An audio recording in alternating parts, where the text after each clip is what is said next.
नमस्कार सर. नमस्कार.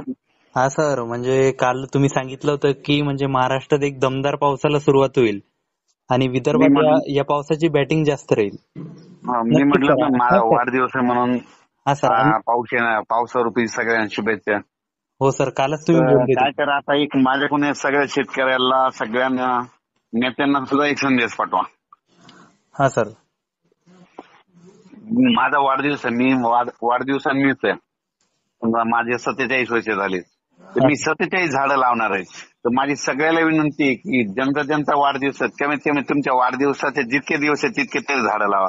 असं केलं तर काय होईल, पृथ्वीचं तापमान कमी होईल आणि पाऊस व्यवस्थित पडेल. नसा भविष्यामध्ये काय करावं लागेल की झाडं नाही लावले तर भविष्यात अतिवृष्टीला सामोरं जावं लागेल. मागं कसं मेकरला पाऊस पडला तसं पडणार.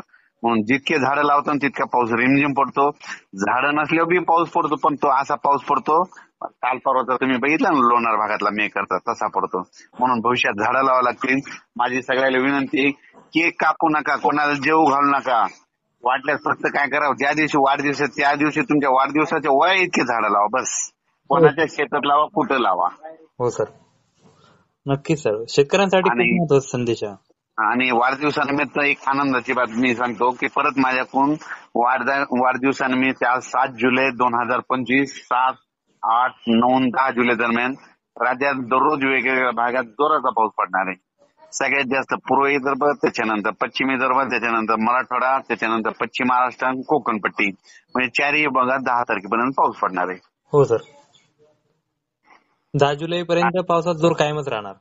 काय म्हणा, आणि ज्यानं पेरणी केलेली आहे सगळ्यांना जीवदान ठरणार आहे. ज्यानं खत घातलं त्याला जीवदान ठरणार आहे. मग तो सांगायचं पूर्व विदर्भ 6 आणि पश्चिम विदर्भ 5, 11 जिल्ह्यात चांगला पाऊस पडणार आहे. त्याच्यानंतर नांदेड जिल्हा, हिंगोली जिल्हा, परभणी जिल्हा, जालना जिल्हा, संभाजीनगर, बीड जिल्हा ह्या भागात देखील आज 7 जुलैला रात्रीपासूनच जोरात पाऊस वाढणार आहे. हो तर सर. 10 तारखेपर्यंत दररोज वेगवेगळ्या भागात पडणार आहे. त्याच्यानंतर लातूर जिल्हा, धाराशिव जिल्हा, धाराशिव, सोलापूर, सांगली या भागामध्ये 7, 8, 9, 10 विखुरलेला पडणार आहे. त्या 4-5 जिल्ह्यातच विखुरलेला पाऊस आहे. नंतर उर्वरित मराठवाड्यात काही जिल्ह्यात सगळीकडे सारखा पडणार आहे. आणि त्याच्यानंतर कोकणातला म्हणजे साताऱ्यापासून तर कळवण, नाशिक पर्यंत ते कायमस्वरूपी पाऊस चालू राहणार आहे. आणि त्याच्यात उत्तर महाराष्ट्रामध्ये जळगाव, धुळे, नंदुरबार तिकडं पाळीव पाळी चालूच राहणार, म्हणजे सरी सुरूच राहणार आहे.